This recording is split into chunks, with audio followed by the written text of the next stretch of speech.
Project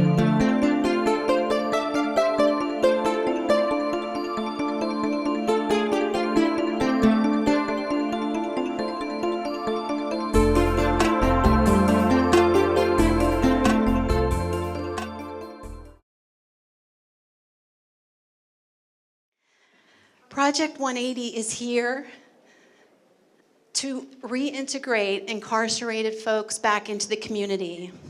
And they are sitting among you. Some may identify that way and others might not identify. But they are next to you and in our community. And over 5 return to Sarasota every week, whether or not we are prepared for their return. But here at Project 180, what we'd like to do is alleviate poverty, alleviate homelessness, and alleviate unemployment through a variety of programs, all of them designed to advance public safety. We are so delighted that you've joined us today, and it is my honor and privilege to announce the newly promoted Brand and Operations Manager, Stacy Rickelman.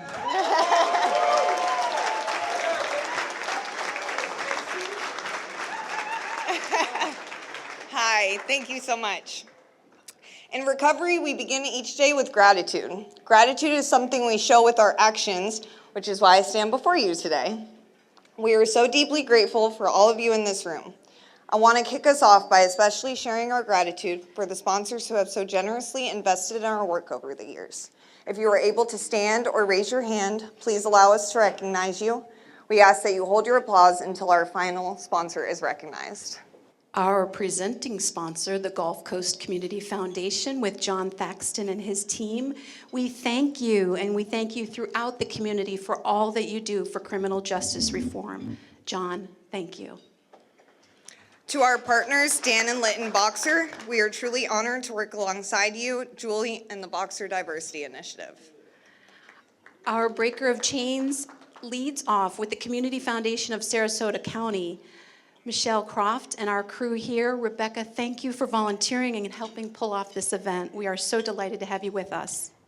Our board chair and flower powerhouse and second chance employer extraordinaire, Beneva, David Schul, and all of our residents and alumni who've worked for him, please stand. All alumni, please stand, who have ever worked for Beneva. Come on now, second chance employer in the house.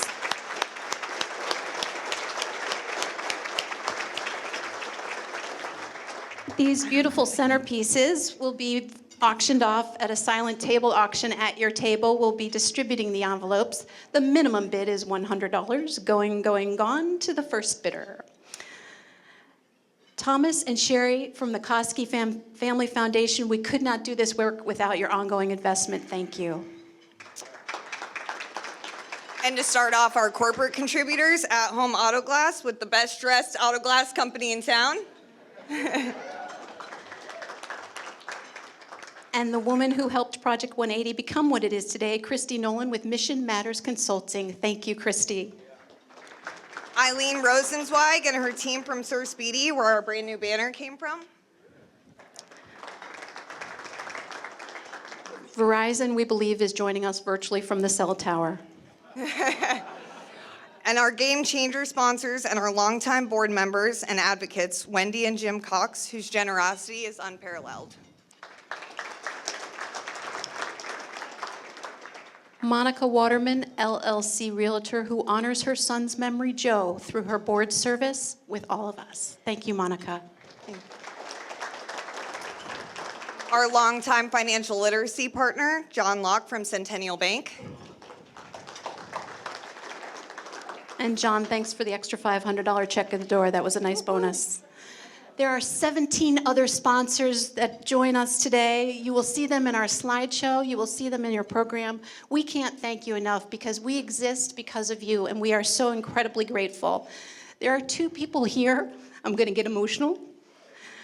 My mom and dad.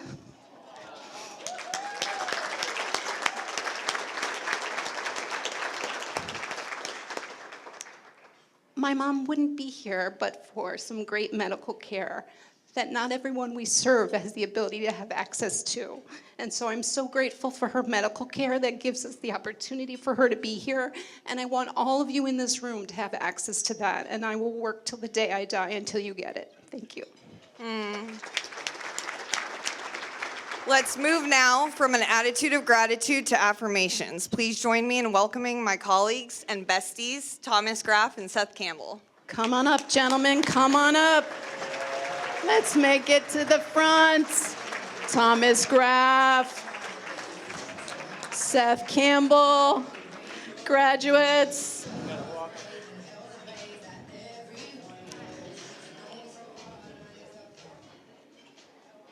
I gotta draw a roadmap for you. I got T-Rex legs. Come on now. Well, we got Welcome, everyone. Oh, gee. What are we doing up here? Well, Tom, it's your favorite time. No, don't say it. Affirmations. You know how much I love affirmations. Come on now. Hold No, on. No. We really got to do this? Yes. Okay. All right, so let me invite the residents and alumni to the stage before we start. Okay. All residents and alumni. Please come up. Step it up, gentlemen, step it up. We are ready to hear from all of Project 180. Residents and local alumni, will you please take the stage? Did that sound good? 240 people in the room, see you. 240 people in the room love you. 240 people in the room want you to succeed. That's pretty good.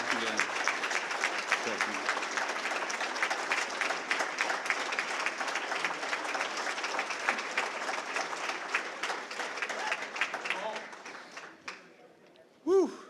Oh. Yeah. Feel the energy in the room. Thank you guys for coming up here. Whew. Let me see where we're at. I got carried away. I'm sorry. It's a touching moment for me, you know.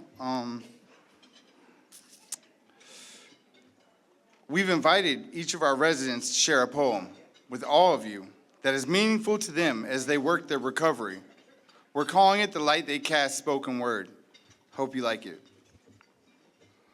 Our journey emerging out of darkness, choosing recovery, It requires a willingness. that is stronger than our restlessness. It's a pensive process. Opting to emerge out of the shadows, looking inward, rediscovering a path and purpose. It's indescribable. Yielding results that are unfathomable. A fearless frame of mind allows us to find all that our heart desires. Along the way, grace shows its face, and acceptance wins its resilience. If we can focus on being optimistic, Our attitude of gratitude will become a habit. If we can lean into the learning of loving, we will experience growth in our yearning. Become a Project 180 brotherhood. Helping one another on a road to resurrection. One miracle at a time. We know the 12 steps to be life-changing. And how recovery involves internal rearranging. But on the other side of our self-perceived mountains, we are renewed. Able to see clearly all that is beautiful. And celebrating our newfound freedom. We are Project 180. And this is the light we cast. There you go. Before we walk away from the stage, let's give it up one more time for these guys up here. Oh, yeah.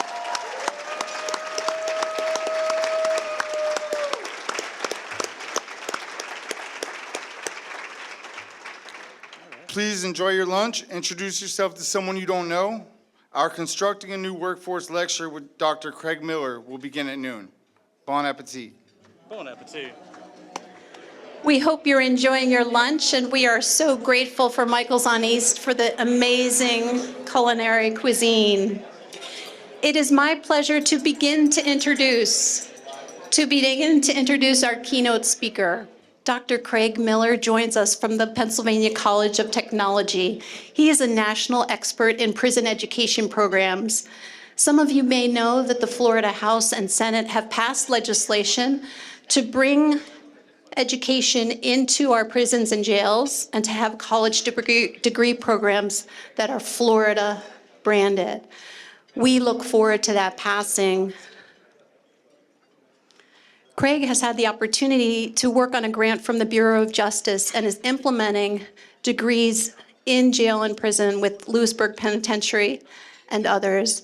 We are delighted to bring him from Buffalo, where I happen to have been born, although we didn't know each other in Buffalo. We both graduated from the University of Buffalo. And let me bring the City of Light to all of you in Sarasota. Craig, please join us.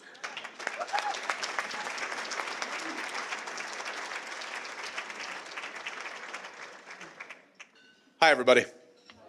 How we doing? So, as Teresa said, my name is Craig Miller. I'm a professor of history at the Pennsylvania College of Technology. I want to start out just by thanking Project 180. When I came here today, I had the opportunity to talk to the program participants, and it's clear the way their eyes light up when they start talking about the program, the impact that this is having on them. So how about just one more round of applause, both for the participants and for the organization.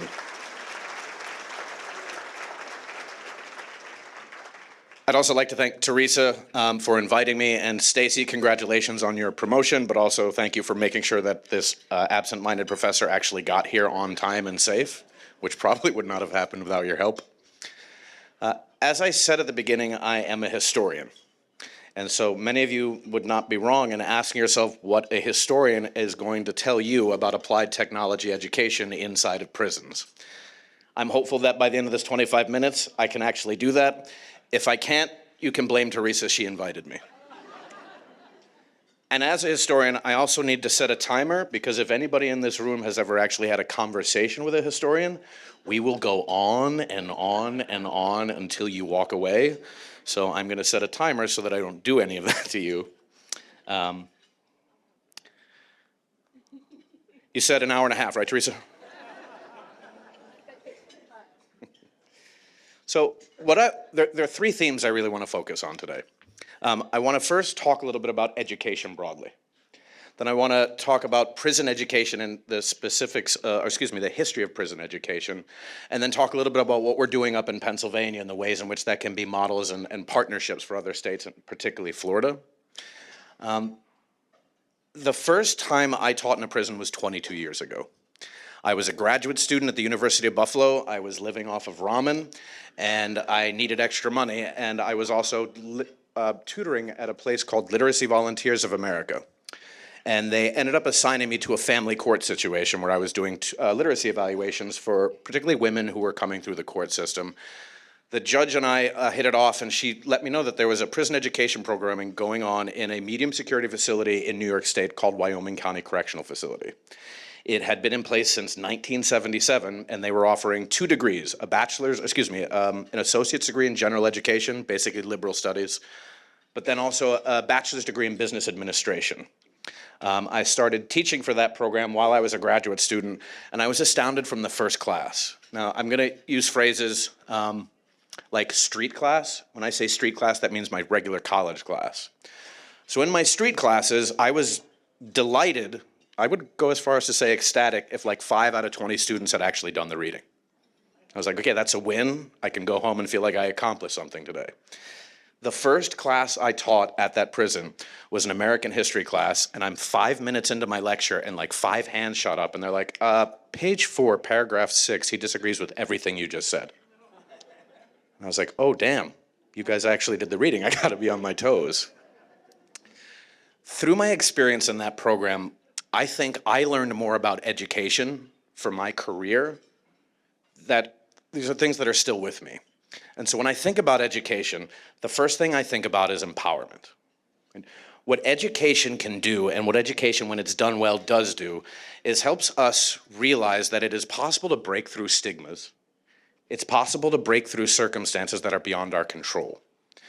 What education gives you the opportunity to do is to choose the person you want to be by providing the tools and context, and I'm a historian, I'm going to talk tons about context today, but it provides that opportunity for individuals to decide who they want to be and empower themselves. And that was one of the keys for me. I always thought of education as, I'm here to educate you. But I realized in my prison classes that's not what I was doing. What I was there to do was provide a framework and an opportunity for people to discover and educate themselves. I was a source of information, but everything that was happening was about the men and the women that I was educating and their attitudes towards it. So what we try to do with applied education, and I'm at the College of Technology, right? A Pennsylvania College of Technology. We have degrees in automotive restoration, nursing and health sciences, plastics and polymers, construction, physician's assistant programs, emergency management. Applied education technology takes that a step further. The empowerment piece lends itself to the education piece, and the applied technology education piece. And that applied technology education is what allows, and I've seen this personally happen, is what allows people to take that empowerment and put it into practice and put it into something useful for both themselves and for society. So a little bit about the history of prison education. As I said, I am a historian. Context is everything. The program that I was working at in New York State had started in 1977 and had been 3 funding streams. They were getting funding from the state legislature, they were getting funding from private organizations, but they were also getting private funding from Pell Grants. Everybody here familiar with what a Pell Grant is? All right. So in 1994, the United States government cut off access to Pell Grants for anyone who was incarcerated. The context of this was that Bill Clinton and the Congress were in an environment in which they were talking about crime in ways that I think would be pretty unconscionable today.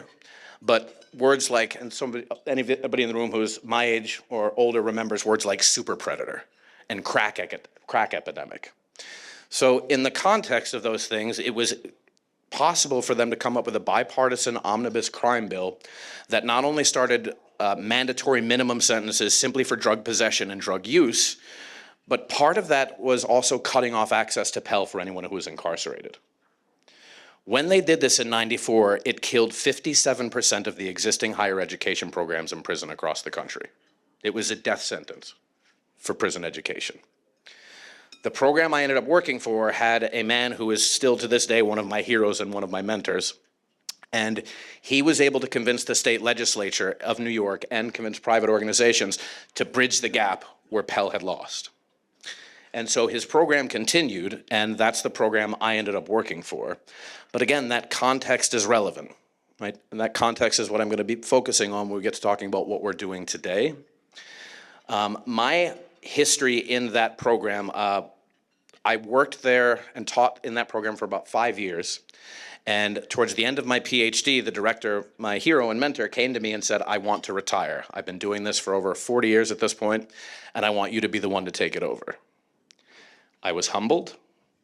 I was terrified. And I was getting pressure from all the academics in my program saying, this is not an academic career path for you. You're not going to publish. You'll never get tenure at this place. You have no idea how long this is going to last. But the experience I had with the men I was working with that prison changed my life, and I was ready to dedicate my life back to them. Then the financial crisis hit in 2008. The state legislature would not fund us anymore because even the most liberal members of the Congress said that they would lose re-election if they continued to fund the program. We had a Republican state senator whose district the prison was in, who was one of our biggest champions, and he said, I'm going to get primaried, and if I say prison and education in the same sentence, nobody will hear anything else I say afterwards. So I limped that program along for about 2 more years, graduated as many of the students as I possibly could, but we ended up having to shut down in 2010. So there I am, with no publication, no tenure, right, and no job, and saying, okay, well, I lived off ramen for a while. I think I can probably do that again. I got lucky in that there was a college in Pennsylvania called the Pennsylvania College of Technology that was looking for a historian. with more teaching experience than research and publication experience. So when I interviewed for the job, I was like, I'm just going to throw myself out there because I can't help who I am, and the sooner they know, the better. I said, I want to start more prison education. If you guys are open to that, then that's something I want to try to do. So by 2016, I was working with a new president, and he had introduced me to Teresa Cusimano because he had heard from Bucknell's president that they were working to start a prison consortium with Penn State and Penn College and Bucknell. It's expanded now. This consortium also includes Villanova University. It includes Temple, who else is Bloomsburg University, and a couple community colleges are involved with this. It always makes me nervous when I'm in the room with the fancy academics at Villanova and Temple and Penn State. I'm like, why am I here? And then I finally realized it's because we're the only ones providing educations that lead to real solid jobs, which I'm happy for. But so the purpose of the consortium was to try to kickstart higher education inside of Pennsylvania correctional facilities by first bridging gaps between different kinds of institutions, bringing different kinds of people together. We were working primarily on trying to build what are called articulation agreements between institutions. Anybody here who has worked in the correctional system or has been incarcerated themselves knows that one of the biggest challenges is you don't know exactly when you're going to get released or when you're going to get transferred. And those are two things that are almost largely beyond your control. And so one of the concerns was if we start a program, say, in the SCI Chester, and I'm supposed to be there for 4 years, but I get transferred to another institution in 2.5 years, or I get an early release, what happens to my education? And so our goal was to try to start building what are called articulation agreements, where if you had 17 Penn College credits, other colleges would automatically accept those once you enrolled and transferred into them. And we've been successful in building some of those articulation agreements. But I was frustrated, partially with the consortium, and I think Teresa can relate to this. I'm not a traditional academic, and traditional academics will talk things to death. And talk and talk and talk, and I just kept getting frustrated that we were talking about prison education, but we weren't actually doing prison education. So we had a new college president in 2020. This is right before the pandemic hit, and I'm like, I'm gonna put this guy on the spot. He's new, he wants to make a good impression. I've been here longer than he has, so maybe he'll actually hear me. But I asked him to give me a pilot program. I asked him to give me 2 years at a county facility. I had already had a good relationship with the county warden, because our college has a human services and restorative justice program. We place a lot of interns in positions in corrections and probation and parole. And I had pitched to him the idea, if I could get the tuition covered, would he let me run 2 classes a year, a class called English Communications. It's a class that focuses on resume writing, interpersonal communication, conflict resolution, but also memo writing, emailing. And the warden was on board, so now I just had to convince my college president. And so I pitched it to him, and I said, just give me 2 years, free tuition for the students, and I will use that time to write grants. And he agreed to it, and we were able to secure $100,000 of grants in the first year from a local foundation. But again, this wasn't covering the tuition. The idea was the tuition would be free right now. I wanted that money for any of the men and women who took the class, if they wanted to matriculate to Penn College when they get released, to actually pursue a certificate or an associate's or a bachelor's degree, we could help offset that tuition. And the program has been wildly successful so far. We've got 7 students enrolled at Penn College who have come from that program. One is about to graduate next semester. And from there, I convinced the president that we should apply for this new BJA, the Bureau of Justice grant. It's called the Second Chance Reentry and Workforce Development Grant. We were able to secure $1 million. And that $1 million allows us to continue offering the county program for about 2 more years, maybe 2.5. But we were also able to convince Muncie Women's Prison, which is a prison about 20 minutes away from our college. We're in Williamsport, so if you can imagine in your mind, Pennsylvania, Philadelphia is here. Williamsport's about 2.5 hours to the west. And we are now offering a professional baking certificate inside of Muncie Women's Prison. Thank you.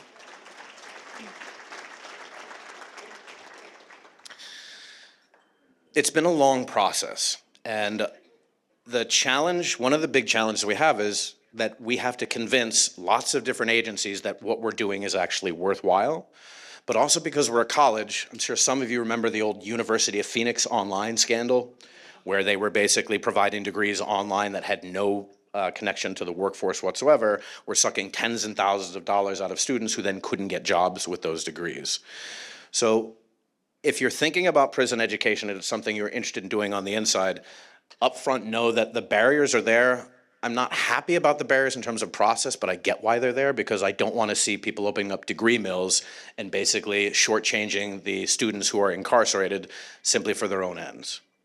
So the first step of this process is we have an accrediting body called Middle States, and they said, okay, what you need to demonstrate to us is that what you're doing there is similar and equitable to what you do in your regular college.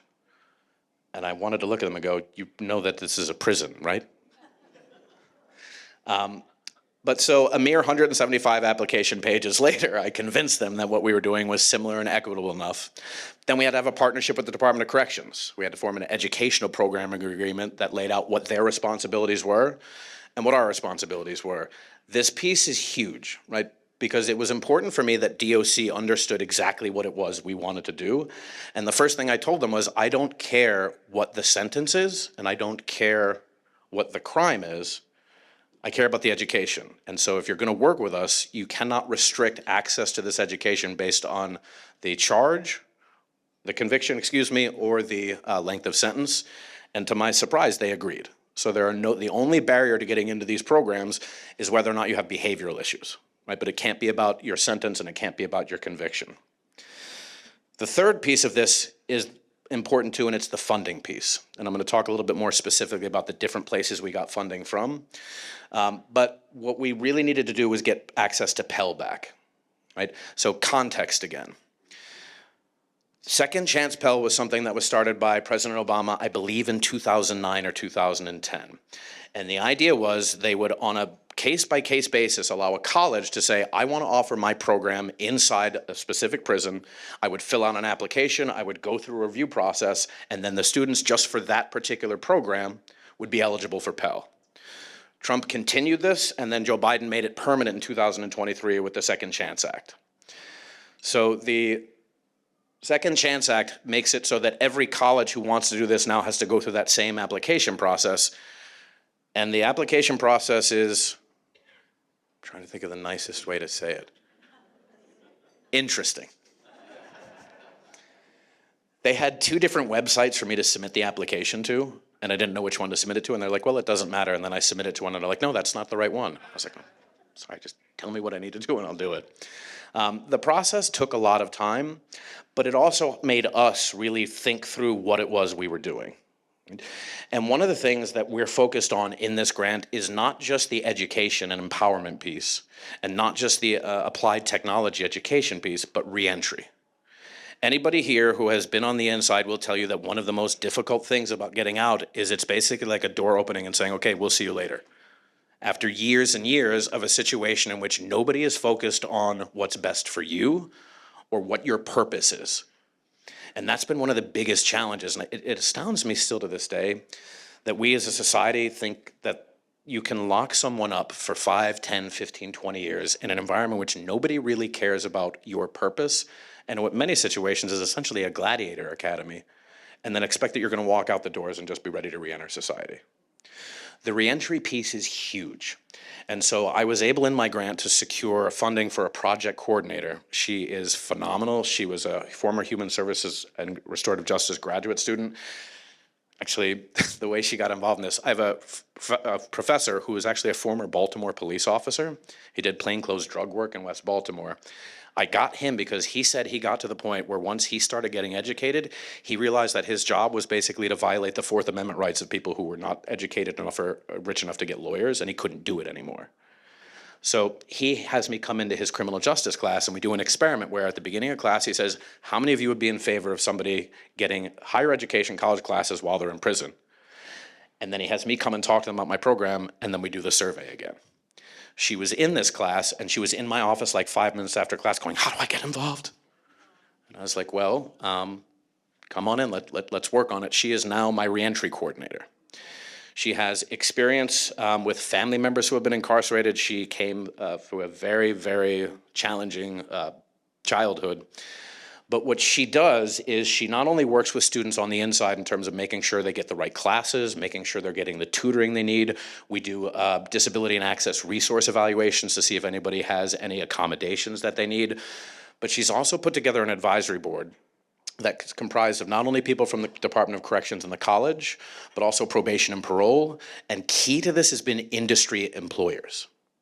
So the context piece again, I've been talking about prison education for 22 years, and more often than not, the first question I get when somebody asks me why it is that I do this, or excuse me, the first question I get is somebody asking me why bother doing this? They kind of focus on a very simplistic cost-benefit analysis. These people have committed crimes, why would we spend this money?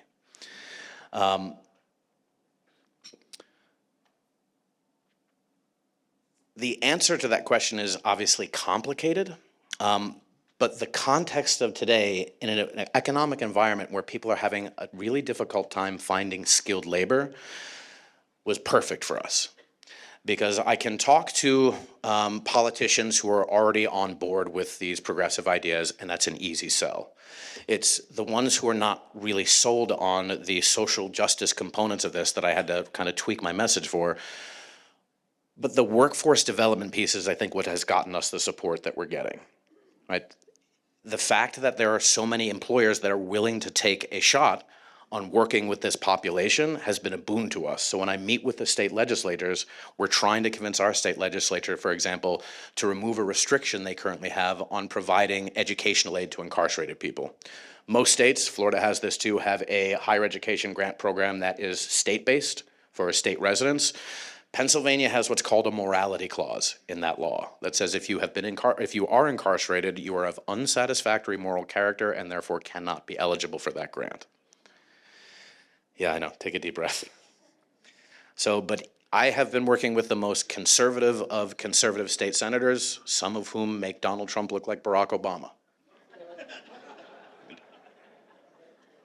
But when I approach them, they look at me like, who is this long-haired historian? Why is he talking to me and why would I care? But when I have the head of the largest car dealership in Lycoming County next to me going, I need these people trained because I need to hire them, that gets me in the room and it gets their attention. But combined with that, the question that employers are always asking me, back to the reentry piece, is how do I know this is going to be a reliable workforce? And it's a legitimate question. It's a legitimate question to ask of anybody. If you had been in any of my regular street classes, you would ask the same question of that population too. Particularly when it comes to like fashion, and I know this isn't a fashion speech, but there's stuff going on with my students in terms of fashion. I don't understand how the mullet has come back. That one still is a mystery to me. Also, timeliness is something that, like, I was told what did my students say to me the other day? We don't work harder, we work smarter. And I'm like, that's fair if it's actually true, and I'm not always sure that it's actually true. But this is a population that's coming into the workforce with challenges that your regular employers are not going to have, right? Particularly if I'm still on probation or parole. But even if I'm not on probation or parole, if I've been locked up for years, I probably don't have housing lined up yet. If I have recovery issues that I need to deal with, that's another challenge. Finding transportation is a challenge, depending on how long you've been incarcerated, right? If you've been incarcerated for 10 years, think about how different technologically the world was 10 years ago. Right, so there's all these extra barriers. And so our program advisory committee is going to meet to try to connect all these different siloed services together. Right, we have probation talking to an organization called the Transitional Living Center, which is a rapid rehousing program for women that is funded by this state, who are then connected with West Branch Drug and Alcohol, which is a drug and alcohol service, who are then connected with CareerLink, which is an employment service. All these services exist, but nobody talks to each other. Right?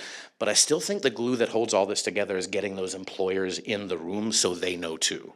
Because I think the more employers see the challenges that this population have, the more understanding they're going to be. But I also make the case that this is probably going to be the most dedicated employee you may ever have. Because of how, I don't want to just say thankful, but the vast majority of us don't have the kind of perspective that somebody who has been incarcerated has.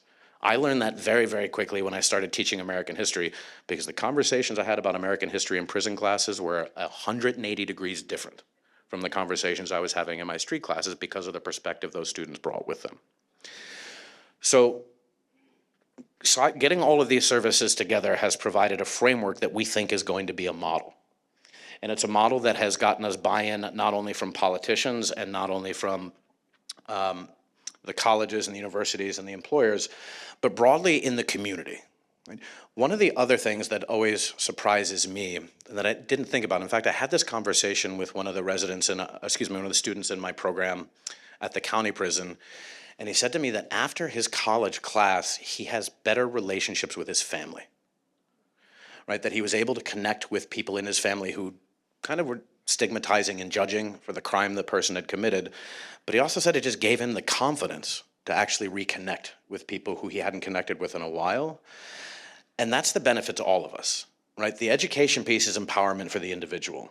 The workforce development is definitely a good thing for the community too, but the ability for individuals to step back into their families and into their social roles is a bonus for all of us because it breaks down those stigmas, but it also, that's the glue that makes us who we are, right? Those community relationships, those social bonds that we form, and people who are released from prison are at a disadvantage from that from the get-go. And the more we can focus on that, the more this is beneficial to all of us. The last thing I want to talk about, I only have 1 minute and 30 seconds left, I'm doing good. I hate the word recidivism. I hate it. Anybody know what recidivism means? Recidivism is a measurement of your likelihood of committing another crime and going back to prison, which has nothing to do with the vast majority of why people go back to prison. It is possible to go back to prison without committing a crime. I'm going to use the word reincarceration, because I think it's a more accurate measure of what's going on. And that's one of the things we're trying to do with the reentry piece is break down those barriers and get those hurdles out of the way that can end you up reincarcerated, not for committing another crime. I'll give you a quick example, 52-second example. I had a student in my English class. Again, I don't teach this class. Nobody wants me teaching English.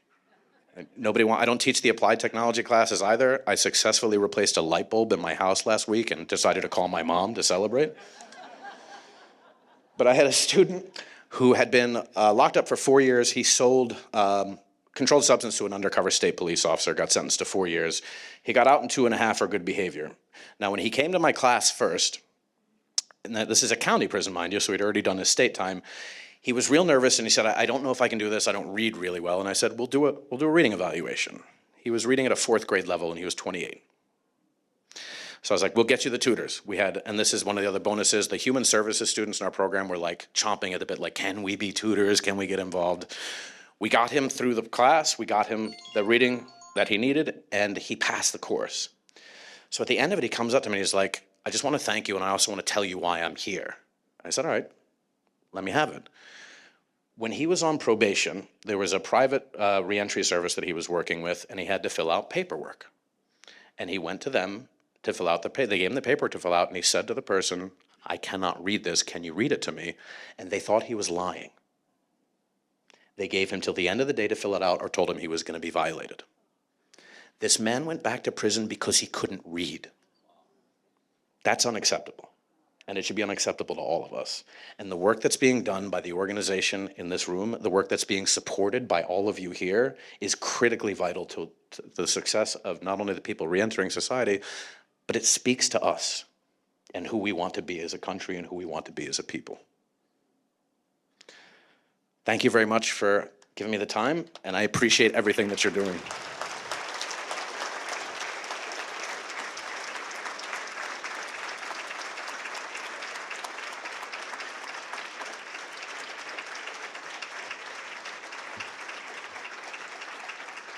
We have the opportunity for some questions if anyone has some questions for Craig Miller. Oh, no questions? Great, I'll see you later.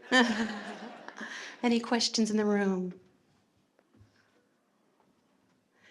Yes, in the back here. Is that Tom, our previous board member who I just met? Hello, sir. Yeah, thank you. What about differences in education in the prison setting, but what about local county jail settings?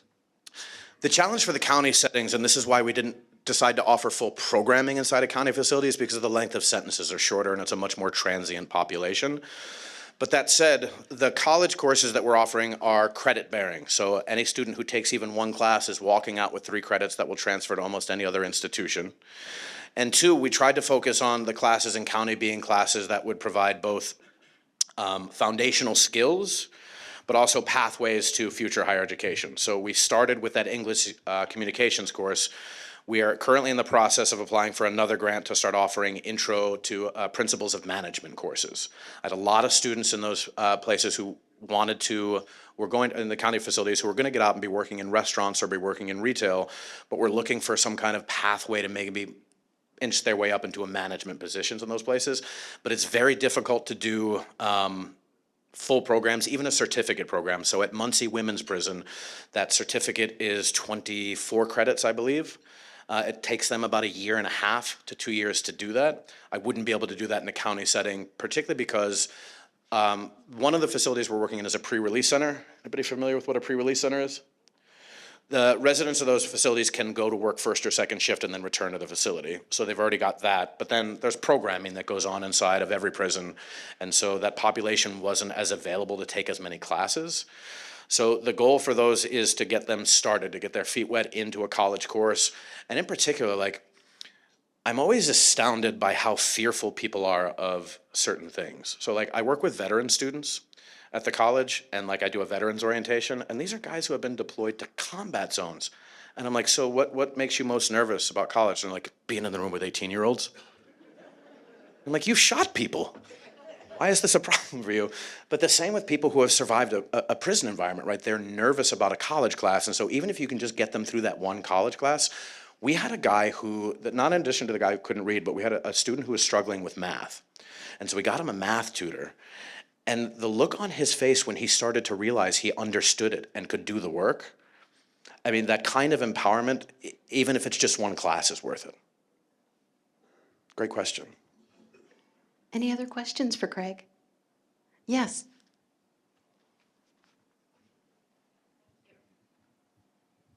Greg, thank you for your speech. It was really heartfelt. Are you making your way to Florida? If the weather stays like it is in Pennsylvania, yes. Well, your program, I mean you and your program. So the challenge for us offering courses in other states is that our accrediting body limits us to the state of Pennsylvania for our particular college. What we are trying to do is build partnerships with other colleges in terms of those articulation agreements. So that if a student did get released and was, I mean, again, if you're released on probation and parole, you cannot leave the state without special dispensation. But what we are trying to do is build a national network. So what Teresa and I started together was called the Pennsylvania PHEP, the Pennsylvania Consortium for Higher Education in Prison.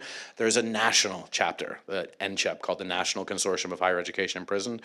The goal is that, and we've been doing this on our own, so Illinois was one of the first states in the union to get their state legislature to agree to remove that restriction on aid. Then they came and they worked with us to give us their strategies on what they had done to get it done, which is what has informed our work. And so the goal is to keep kind of passing that along to other states that face similar problems. But we wouldn't be able to offer specific coursework here. I don't know if that's the question you were asking. Yes, and the other question I have is the technology inside the jail. How challenging was that? It's ice skating uphill. So it's a two-sided coin, though. A lot of facilities, particularly state facilities, and even some of the federal facilities, have vocational programs, right? They're just not credit-bearing. So Muncie Women's Prison, where we're operating, had a culinary program, and they had a CNC machining program.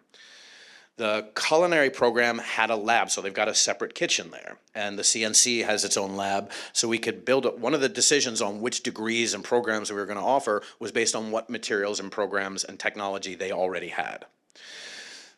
The bigger challenge is the online capability and computer access.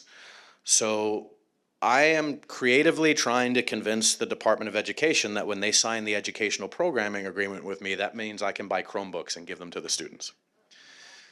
They kind of looked at me side-eyed, and I was like, look, it says technology right in the agreement. What you want? Computers are technology. I think they're going to be okay with me getting them Chromebooks. The reason I want the Chromebooks is the students in that program have to take some lecture-based courses in addition to their lab work, so they're taking that same English communications course, but they're handwriting their papers. And I said to the superintendent, who has been extremely supportive, I said, if these students spend their entire certificate handwriting papers, they are at an abject disadvantage when they get out in the workforce. Right? That we're not, it's not a comparable education, and it's doing them a disservice. The bigger challenge is getting the online component. I can't pressure Department of Corrections to say that they can just get online anytime they want. But are all of you familiar with what a learning management system is at a college? For those of you who aren't, every college has a learning management system, and every course has an online component to it. So I can upload assignments here. Students can throw their assignments in a Dropbox. I can put a reading in this place. I can put a repository of readings for them to download. The prisons have been much more skeptical about this.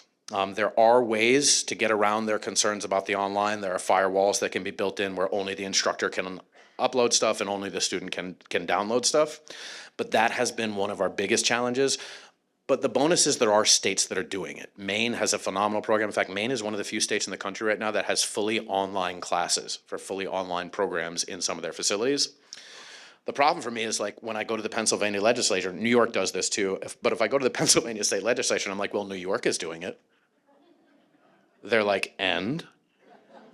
But if I can be like, Tennessee does it, Texas does it, like, Texas doesn't, but Tennessee is working towards it. It is a challenge, right? And so we've had to be extremely creative in trying to figure out ways to work around that. The other challenge for Pennsylvania is, I'm not sure how many of you are aware, but right before the pandemic, there was fentanyl being smuggled in on paper into the facility, and 7 correction officers died from it. So they told me I cannot bring in any paper. And I said, okay, well, what are they going to read if they can't get online? And they're like, well, you have to send every piece of reading material to what's called a secure processing facility. The state of Pennsylvania has 1, and it takes 6 months for them to approve a book. Now, we got some expedited for some of the books, but the workaround I've got right now is that the education director at Muncie has been super supportive. We email her everything. She prints it out inside and gives it to them. But that's not a sustainable pathway for this, so we're still trying to work out the kinks of that. But there is one Pennsylvania institution, I think it's either Phoenix or Rockview. There's a Eastern University in Pennsylvania is running a program there.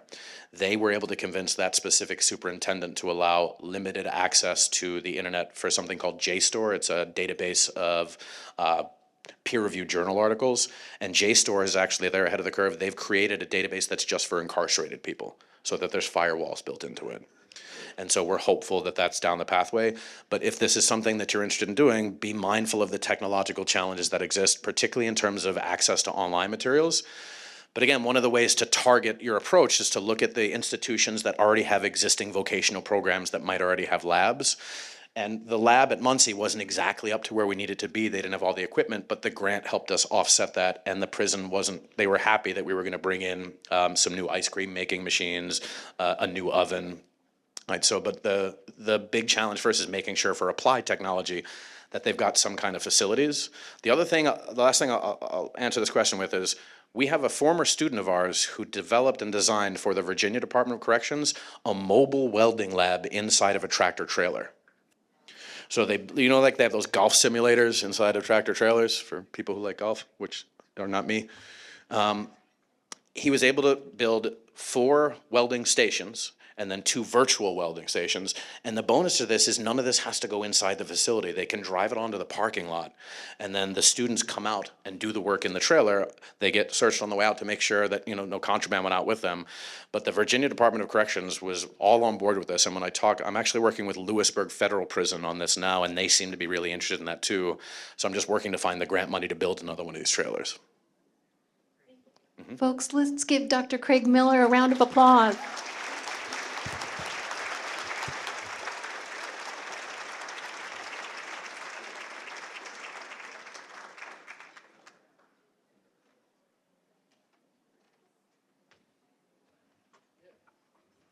So we're aware of a labor shortage, and we have the answer right here. It's just up to us to make that happen. This next person we're going to bring up is a Project 180 resident. And at the time where his life took a bit of a detour, he was All-American and an honors student.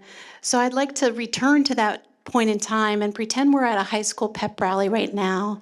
And I want to bring up our All-American honors student, J, J, J, J, J, J, J, J, J, J, J, J, J, J, J, J. Right. Thank you, thank you, thank you. My name is JJ. I'm gonna tell you a little bit about myself, right? But before we do that, I'm gonna do something different. If you ever been in county jail or prison, please stand up. And I'm not doing this to embarrass anybody, right? Now, if you have a relative, a family member that's been incarcerated, please stand up.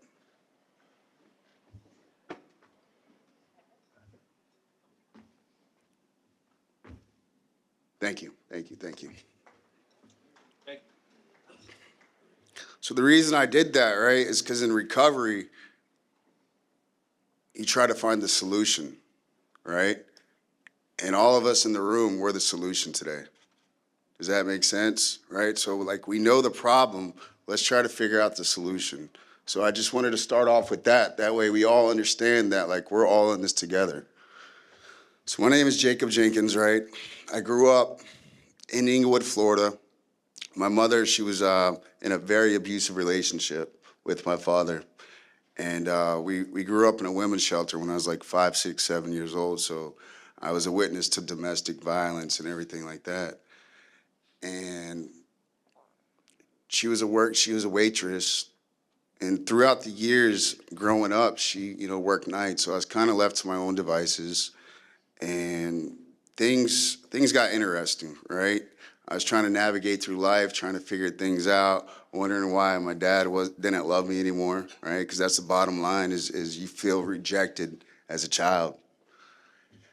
My mom, she remarried, and we finally moved into a house, right? Everything was great. I started playing sports. That was like my calling. That's when I finally felt accepted, finally felt loved, finally felt like I fit in. I was a product of a biracial relationship, right? Growing up in Inglewood, Florida, it was kind of tough, But my life was rather normal, I would say. Up until 10th grade year, I suffered a football injury, okay? And that's when pain management, right? Pain pills got introduced to my life. And I was in a wheelchair for about 6 months. I dislocated my hip. And for the first time, that pain medication took the numbness, took that pain away, right? Feeling less than, not having any self-worth. I finally felt like whole and complete. And that was a vicious cycle. That's kind of what plagued my life for several years after that. Now, due to that injury, I lost a lot of scholarships, right? And that was my dream as a boy, was to go play college football. So when I was around 19, I graduated 2003. I was around 19. 9/11 just happened a few years prior. So I signed up for the Marines. And 2 weeks before I was going to Paris Island, I went to Key West as like a going away party. And this was my first run-in with the law, right? I was, we're at the bar having a good time with some friends, and somebody spit a loogie in my buddy's face, and then an altercation happened after that. I got arrested. I spent 4 days in Monroe County Jail, and since the injuries were serious, I couldn't go into the Marines, right? Because it was a battery. It was assault, it was assault with permanent disfigurement, right? So like here I was, 2 major things has happened back to back, right? I lost the scholarships. I can't go into the service. So I found that pain medication again. That kind of filled my void. So I'll speed up a little bit. I spent several years just trying to find my way, but afraid to take risk, right? Because the two things that I really wanted to do in life just got derailed. So I consumed a lot of medication and did the whole. Everyone was familiar with the pill mill, right? And that was my era. So that lasted right around 10 years. A lot of arrest, right? Every charge that I have is drug related, right? Either to get more or just to just that whole lifestyle. Recently, I got out of prison about 8 months ago. Okay. Now, while I was in prison, this was the monumental shift that happened in my life. I was in solitary confinement, and I'm laying there, and I had like an out-of-body experience.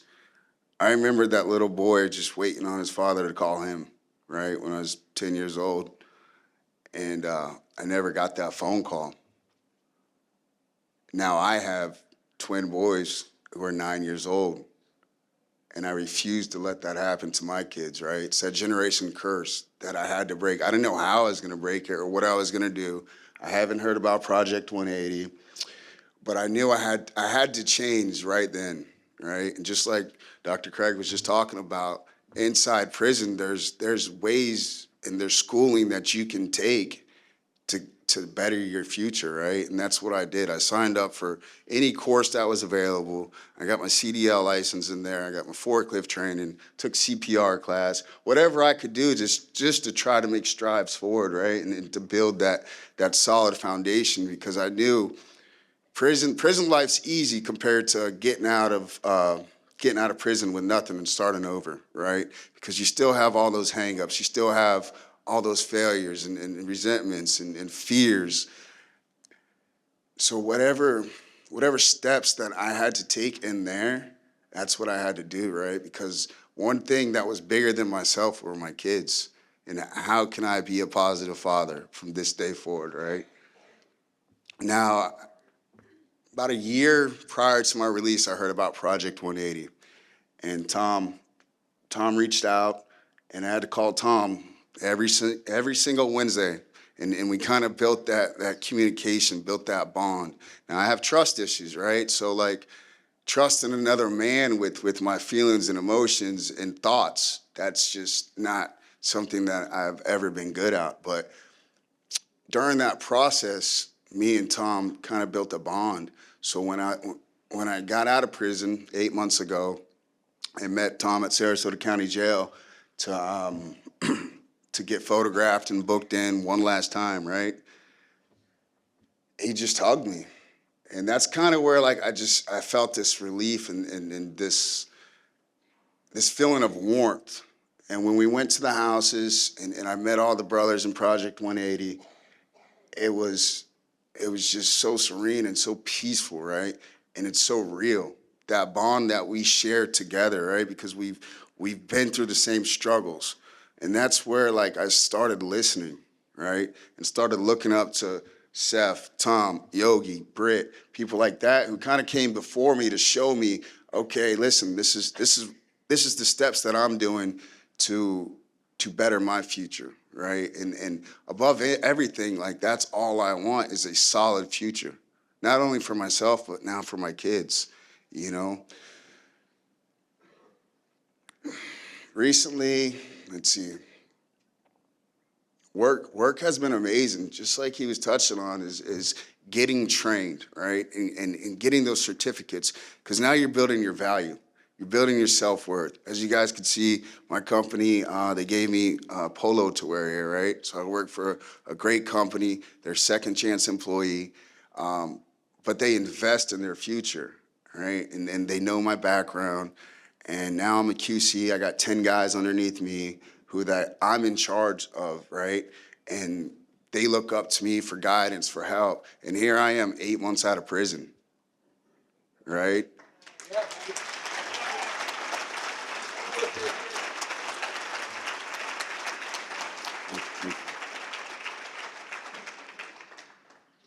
So what this program is showing me above anything else, right, is second chance, and that you're valuable as a person, you know, and that anybody could do it. If a guy like me can do it and be on stage right now, anybody can do it.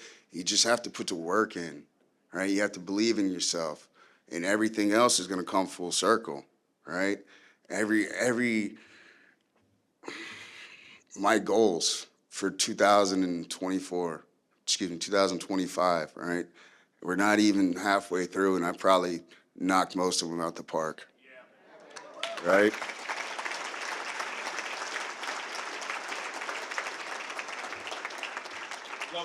So I just want to thank you guys for letting me share a little bit about myself, and thank you guys for coming.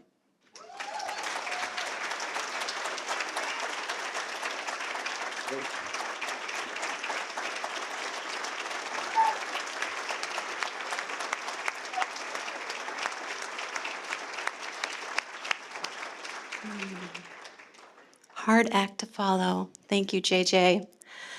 So we're coming to the close of our program, and we are so excited that so many of you were able to join us. I wanted to invite a colleague, Matt, onto the stage from Barancik Foundation. You've heard a little bit about Project 180. Most of you in the room are already supporters and how we turn lives around. We'd like to hear from one of our investors in the community and a little bit about what they think about Project 180. Matt.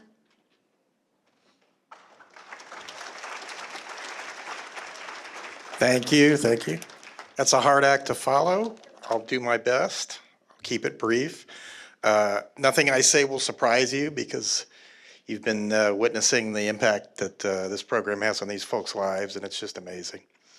At the Charles and Marjorie Barancik Foundation, we believe in second chances. And third, we believe that a hand up to our neighbors dealing with a troubled time in their lives makes us a better organization, makes our community a better place, and makes those we help better people who can pay it forward. And they do every day.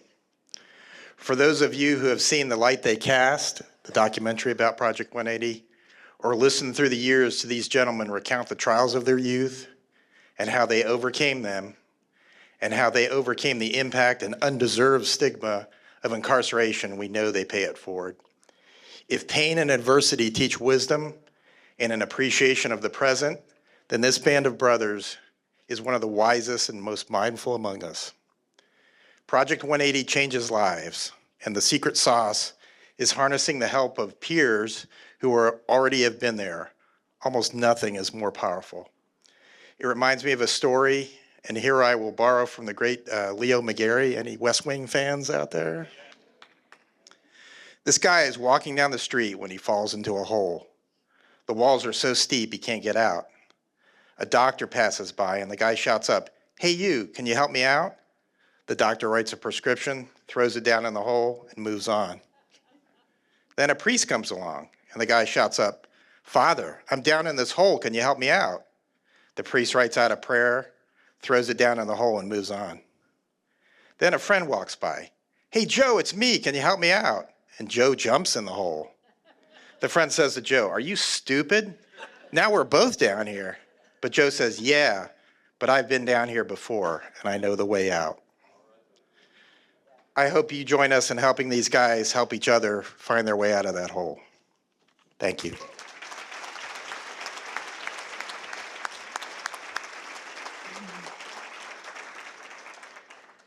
Thank you so very much. Our board has an aggressive strategic plan, and we want to expand our residences, but that will only happen with all of your generosity. We are funded by individual donors like each of you. When you came in this morning, there is a blue envelope on your chair with a pledge card. We invite you to give your talents and treasures like so many of you already have in this room. I'm told that there are $10,000 in matching donations. I haven't seen it in writing yet, so I'm afraid to announce it. But that if we bring 10,000 out of this room today, that I will have a matching 10,000. So the challenge is yours.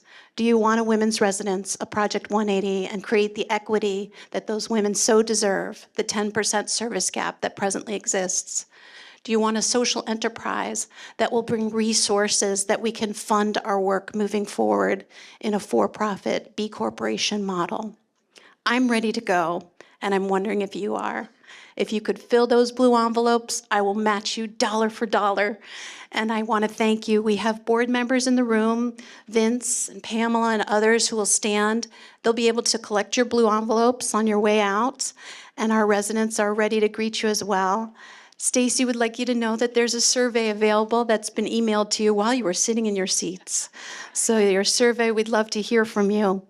But it's up to you if our strategic plan will be completed in 2025. And we are so delighted by your presence and honored by your gratitude and your generosity. Thank you so much.